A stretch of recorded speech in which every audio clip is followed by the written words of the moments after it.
అఖిలపక్ష నేతలు స్థానికుల మధ్య వాగ్వాదం తోపులాట కొట్టుకునే దృశ్యాలను చూస్తున్నాము.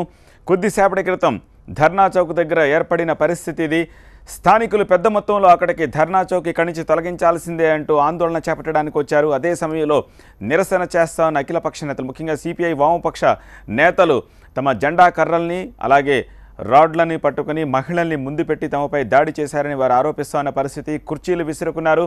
దీంతో కొద్దిమంది స్థానికులకు గాయాలైన పరిస్థితి కనిపిస్తోంది.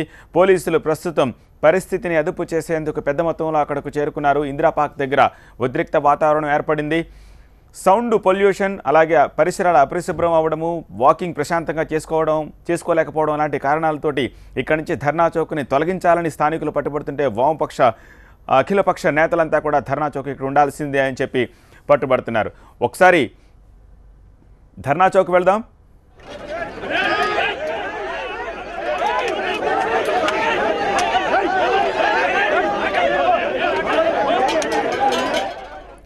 ధర్నా చౌక్లో ప్రస్తుతం ఎలాంటి పరిస్థితి ఉంది? మా ప్రతినిధి రాకేష్ మనకి వివరాలు అందించేందుకు లైవ్లో సిద్ధంగా ఉన్నారు.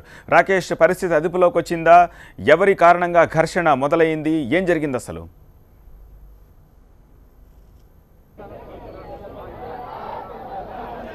ప్రస్తుతానికైతే పరిస్థితి సర్దుమణినప్పటికీ ఇంకా ఉద్రిక్త పరిస్థితులు కొనసాగుతూనే ఉన్నాయి. ఇటువైపున చూస్తే కాలనీలకు సంబంధించినటువంటి సంఘాల ప్రతినిధులు, వాకర్స్ అసోసియేషన్ ఇటువైపున పెద్ద ఎత్తున మోహరించున్నారు.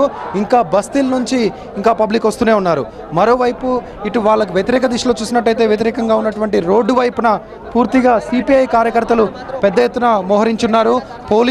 పోలీసులు ఆ రెండు వర్గాల మధ్య ఎలాంటి గొడవ కాకుండా మళ్ళీ టెన్షన్ వాతావరణం నెలకొనకుండా సర్దుమణిగేటువంటి ప్రయత్నం చేస్తూ ఉన్నారు. కొంతమంది కాలనీ వాసులున్నారు. చెప్పండి, ఇంతకుముందు జరిగినటువంటి దాడిలో ఎవరి మీద దాడి చేశారు? మేము ముందుకొచ్చి చాలా పీస్ఫుల్గా నిరసన చేస్తున్నామండి. వాళ్ళే ఉధృతంగా వచ్చి ఇలా చేయడం అసలు పద్ధతి కాదు. వీళ్ళు వచ్చిన వాళ్ళు కూడా ఎక్కడో ఊరి బయట నుంచి వచ్చి వాళ్ళని నిలబెట్టారు. వాళ్ళకి అసలు మా ఇబ్బందులు తెలియదు. మేము ఇక్కడ స్థానిక వాళ్ళం, ఇక్కడ నేను లోకల్ కార్పొరేటర్ అండి. మాకు రోజు కంప్లైంట్స్ వచ్చాయి, మాకు తెలుసు. అలాగే ఇక్కడ ఎల్ఐసి కాలనీ కానీ బండమైసమ్మ వాళ్ళందరూ కూడా చాలా, వాకర్స్ అసోసియేషన్, ఇందిరాపార్క్ వాళ్ళందరూ కూడా చాలా బాధలో ఉన్నారు.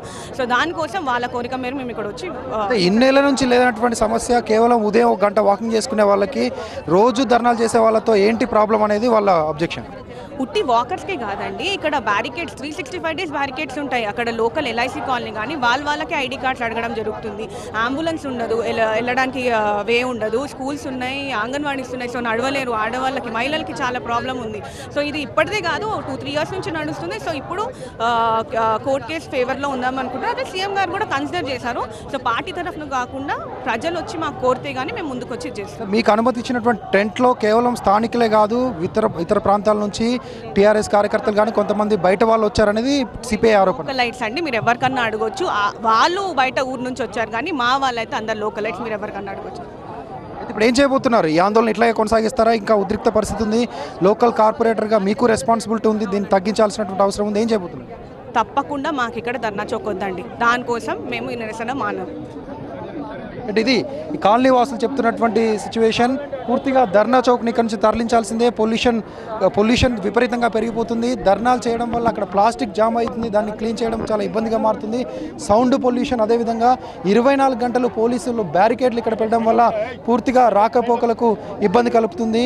రోజు ధర్నాలు, రాస్తారోకోలు పెరుగుతున్న నేపథ్యంలో ఇక్కడ నుంచి ఇంకా వేరే చోటకి తరలిస్తే బాగుంటుందనేది ఈ కాలనీ వాసులు చేస్తున్నటువంటి అబ్జెక్షన్. అయితే ఇటు సిపిఐ కార్యకర్తలు కూడా పెద్ద ఎత్తున ఇటువైపు మోహరించున్నారు. దాడి జరిగినటువంటి సంఘటనలో ముందుగా సిపిఐ కార్యకర్తలు అక్కడ ఉన్నటువంటి టెంట్ కింద కూర్చున్నటువంటి కాలనీ వాసులపైకి కుర్చీలు, వాటర్ బాటిల్స్ విసిరేశారని కాలనీ వాసులు ఆరోపిస్తూ ఉన్నారు. ఇటు సిపిఐ చూద్దాం, ముందుగా మీరే కాలనీ వాసులపైన దాడి చేశారని వాళ్ళు ఆరోపిస్తూ ఉన్నారు. వాళ్ళు కాలనీ వాసులు కాదు, టీఆర్ఎస్ కార్యకర్తలు, గుండాలు. వాస్తవంగా ఎల్బీ నగరు, నాచారం, దిల్సునగరు కార్పొరేటర్లు ఉన్నారు. వాళ్ళందరూ వాళ్ళ హాకర్స్ కాదు, ఎల్ఐసి కాలనీ వాసులు కాదు. మేము నెల రోజుల నుంచి ప్రశాంతంగా నిరాదీక్ష చేసి ధర్నా చౌక్ ప్రశాంతంగా ముట్టడి కార్యక్రమానికి వచ్చాము. వాళ్ళే కొంతమంది ఇంటెలిజెన్స్ వాళ్ళు, ఎస్పీ వాళ్ళు, పోలీసులు సివిల్ డ్రెస్సులో ఉండి మాపై దాడి చేసి ఉసిగొల్పడం జరిగింది. మా కార్యకర్తలు కొట్టడం జరిగింది. ప్రశాంతంగా ఉదయం 6 గంటల నుంచి ఇప్పటి వరకు మేము ప్రశాంతంగా ఉన్నాం. మా కార్యకర్తల పేరు మీద, ఆకర్ష్ పేరు మీద వాళ్ళు టీఆర్ఎస్ గుండాలే, కేసీఆర్ గుండాలే, పోలీసు గుండాలే మా పైన దాడి చేయడం. చెప్పండి, ప్రభుత్వం ఖచ్చితంగా ఇక్కడి నుంచి ధర్నా చౌక్ బయటికి పంపించడానికే నిర్ణయం తీసుకుంది. ఈ నేపథ్యంలో ఇంకా భవిష్యత్తులో ఏం చేయబోతున్నారు? కేసీఆర్ ప్రజల వాణిని, ప్రజాస్వామ్యాన్ని కూని చేసేటువంటి పద్ధతులలో వారి వ్యవహార శైలి ఉన్నది.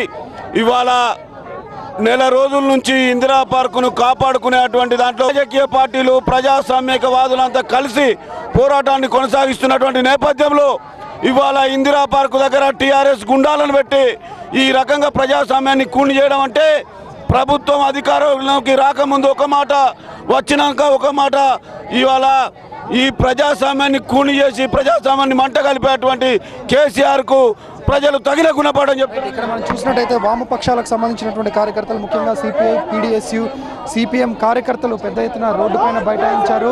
రోడ్డుపైన బైఠాయించి ఆందోళన నిర్వహిస్తున్నారు. మరోవైపు ఆర్టీసీ క్రాస్ రోడ్ నుంచి ఇటు గాంధీ భవన్ నుంచి పెద్ద ఎత్తున విపక్షాలకు సంబంధించినటువంటి కార్యకర్తలందరూ కూడా ఇక్కడ చేరుకుంటున్నారు. కోదండరాం మరికొద్దిసేపట్లోనే జేఏసీ నేతలతో, జేఏసీకి సంబంధించినటువంటి వందలాది మంది కార్యకర్తలతో ఇక్కడికి చేరుకుంటున్నట్టుగా సమాచారం ఉంది.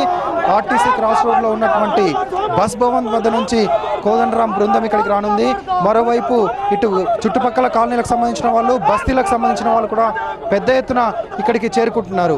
ఈ నేపథ్యంలో ఇంకా పబ్లిక్ ఎక్కువైతే కనుక ఇటు కార్యకర్తలు, విపక్షాలకు సంబంధించినటువంటి కార్యకర్తలు, ఇటు కాలనీలకు సంబంధించిన ఆందోళన చేస్తున్న వాళ్ళు పెద్ద ఎత్తున ఇక్కడికి వచ్చినట్లయితే ఇంకా పరిస్థితి ఉద్రిక్తంగా మారే అవకాశం ఉంది. ఈ నేపథ్యంలో పోలీసులు కూడా భారీ బందోబస్తు ఏర్పాటు చేశారు. మరోవైపు మఫ్టీలో ఉండి ఇక్కడ ఉండేటువంటి యాక్టివిటీస్ అన్నింటినీ కూడా గమనిస్తూ ఉన్నారు.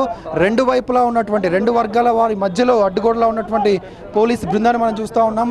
ఎక్కడ పరిస్థితి చేజాటకుండా, ఎక్కడ మళ్ళీ గొడవ అవ్వకుండా, కొట్టుకోకుండా ఉండేందుకు పోలీసులు మధ్యలో ఉండి పరిస్థితిని సమీక్షిస్తూ ఉన్నారు. పోలీసు ఉన్నతాధికారులు కూడా ఇక్కడికి చేరుకుంటున్నారు. చూడాలి, 11 గంటలకి ధర్నా ప్రారంభం కాబోతుంది కాబట్టి మరి కాసేపట్లో పెద్ద ఎత్తున కార్యకర్తలు చేరుకుంటే ఇంకా పరిస్థితి ఎలా ఉండబోతుంది అనేది చూడాల్సినటువంటి అవసరం ఉంది. రైట్, అది పరిస్థితి ధర్నా చౌక్ దగ్గర.